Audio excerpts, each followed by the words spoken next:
टिकटों की बात की जाए, बीजेपी ने बाजी मार ली। राजस्थान में पहली सूची 41 प्रत्याशियों की जारी हो गई, लेकिन कांग्रेस की अभी तक सूची जारी नहीं हुई, जबकि दावा किया जाता है सितंबर एंड तक आप कर देंगे। नहीं, टिकटों में बीजेपी ने कोई बाजी नहीं मारी। इनके पास कोई उम्मीदवार नहीं थे और जो एमपी बने थे वो एमपी भी फेल हो गए, या वो लोग जो कभी बीजेपी विचारधारा के नहीं रहे, ऐसे लोगों को इन्होंने पहली सूची में टिकट दी है।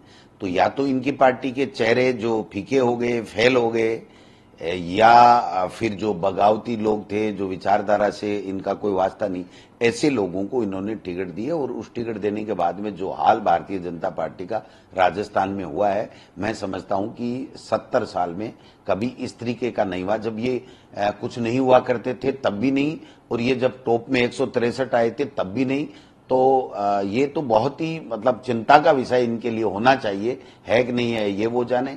अमित शाह, नड्डा जी 5-5 बार आ रहे हैं, मुख्यमंत्री को दिल्ली बुला रहे हैं, मिल नहीं रहे हैं। जो हालात भारतीय जनता पार्टी के केंद्र और यहाँ राजस्थान में बने हुए हैं, उससे ये लग रहा है कि इन्होंने अपनी हार स्वीकार कर ली। डोटासरा जी, लेकिन कांग्रेस की सूची कब तक जारी होगी?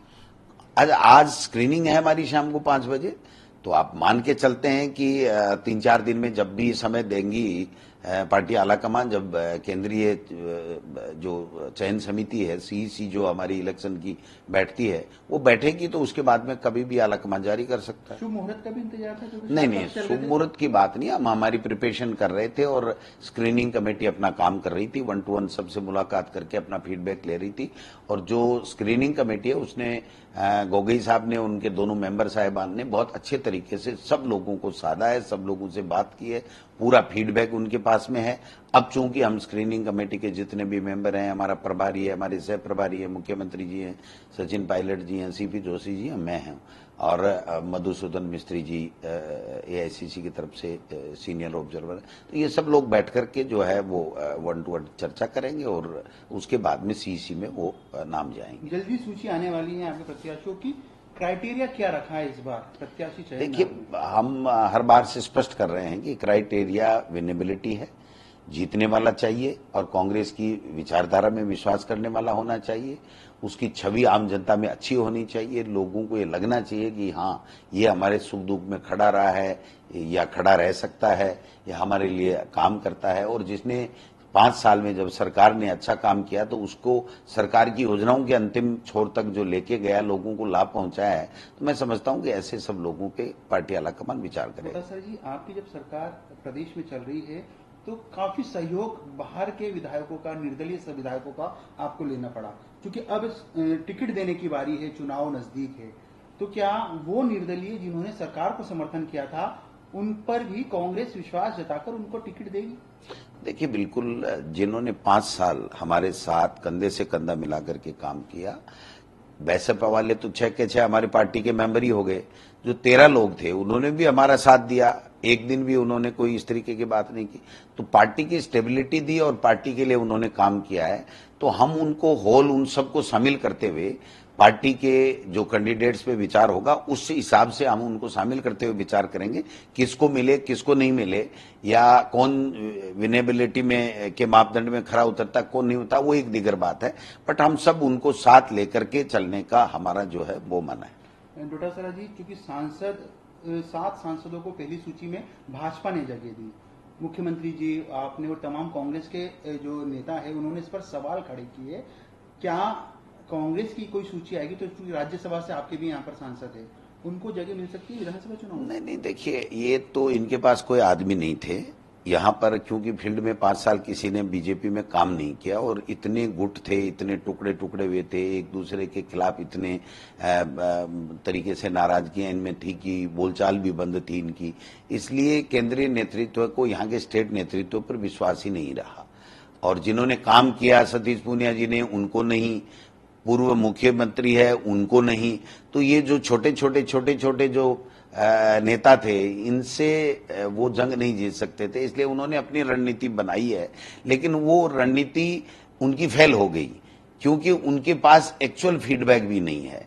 और जब यहाँ का स्टेट का पूरा नेतृत्व ही नकारा है, जैसा भारतीय जनता पार्टी के केंद्रीय नेतृत्व ने माना है, तो फिर चुनाव तो यही लड़ेंगे।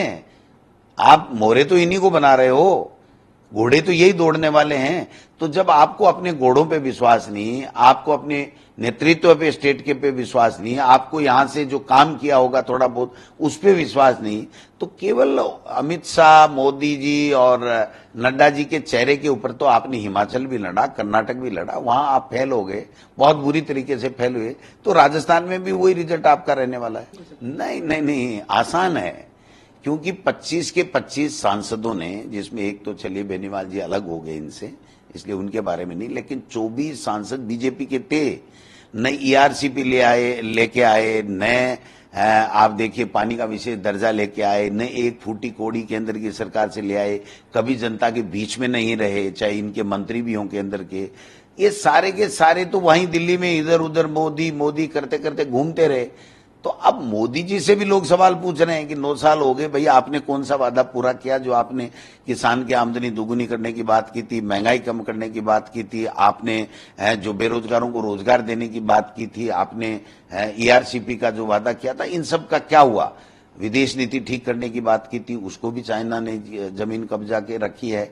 किसानों के 3 काले कानून ला करके जो छवि आपने किसान विरोधी बनाई है, और ओबीसी की जो जातियों की जनगणना है उसको भी आप बंद करके और उसका विरोध कर रहे हो, जिसको जितनी आबादी उसको उतनी हिस्सेदारी की बात जो कांग्रेस कर रही है, बहुत सारे दल कर रहे हैं, उनका आप विरोध कर रहे हो।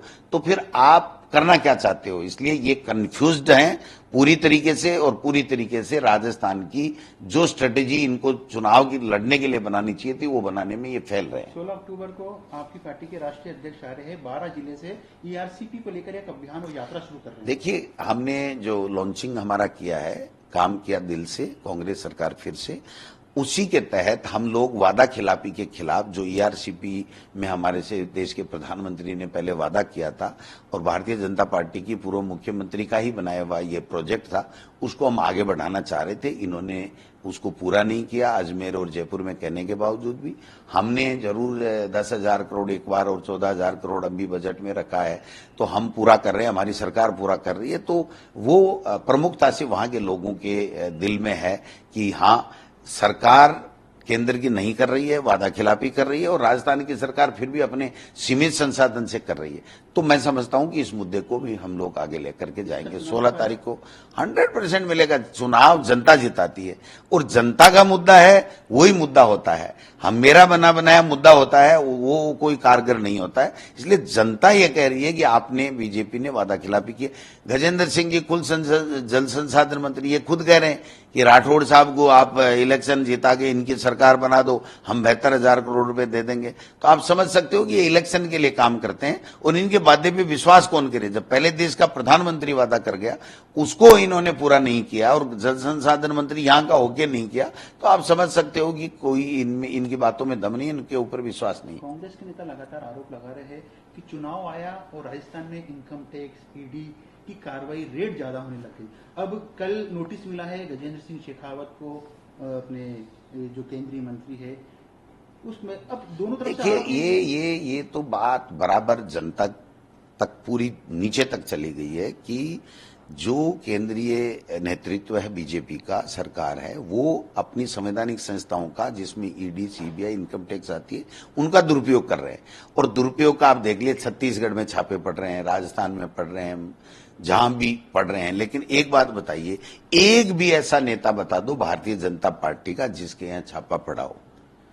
मान लो एक तरीके से डीओआईटी है, डीओआईटी में अंदर सेक्रेटरीट में पैसा मिला, वो जो काम है, वो जो फाइल है, वो जो टेंडर है, वो हमारी सरकार से पहले का भी है उसमें।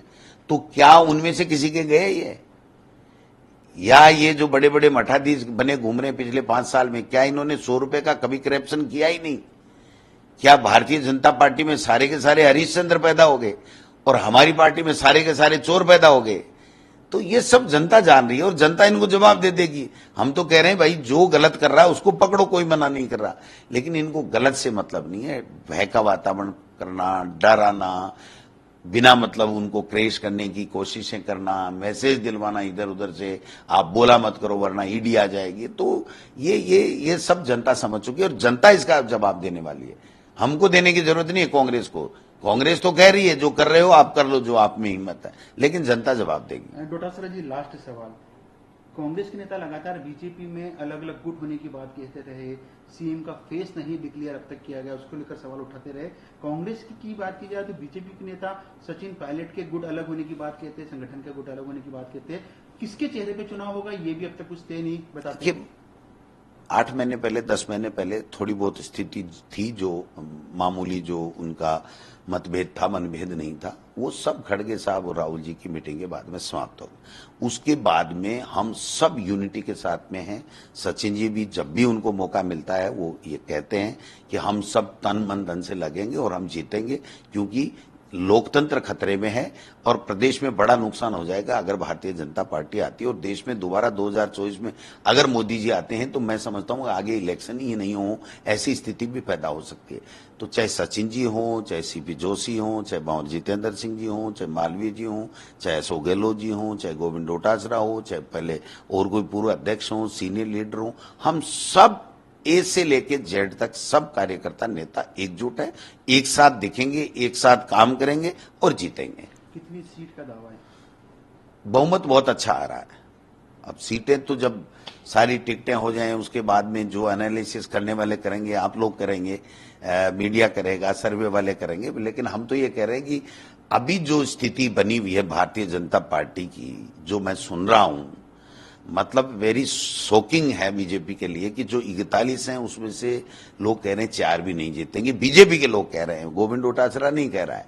गोविंद डोटासरा तो ये कह रहा है कि मेरे सामने मान लो मुझे लक्ष्मणगढ़ से टिकट मिलता है तो जो 2009 के बाद में कभी पद पे नहीं रहा, जनता के बीच में नहीं रहा, उस व्यक्ति को उठा करके और उन्होंने वापस दिया है और उसने भी अपने सगे भाई की फतेहपुर से टिकट कटा के लिया। तो अभी वो जेजेपी से चुनाव लड़ रहे हैं, वो कह रहे हैं बड़े भाई साहब का, सुभाजी महरिया साहब का मेरे पे आशीर्वाद है। तो आप इनका किस पे किसका आशीर्वाद है और कौन किस दल से लड़ रहा है, किस दल से, इनकी कोई आइडियोलॉजी नहीं है, इनकी कोई विचारधारा नहीं। ये व्यापारी लोग हैं, ये राजनीति में सेवा करने के लिए नहीं आ रहे हैं, ये व्यापार करने के लिए। ऐसे के ऐसे सारे एमपीओ ने, जो एमपी इन्होंने उतारे हैं या जो बगावती जो लोग थे, निर्दलीय चुनाव लड़े थे, इनकी पार्टी के खिलाफ थे, उनको उतारा है। तो वो लोग बाग तो 5 साल इनकी बुराइयां करते रहे थे कि बीजेपी भ्रष्ट है, बीजेपी काम नहीं कर रही है, और जो सांसद थे वो यहां थे नहीं, फील्ड में थे नहीं। तो जब फील्ड में लोगों के पास में नहीं थे, लोगों के मदद के लिए नहीं थे, तो आज लोग उनके साथ कैसे हो जाएंगे? ये इनको गलतफहमी है कि मोदी और अमित शाह के चेहरे पे चाहे जिसको टिकट दे दो वो खड़ा हो जाए, वो जमाना चला गया।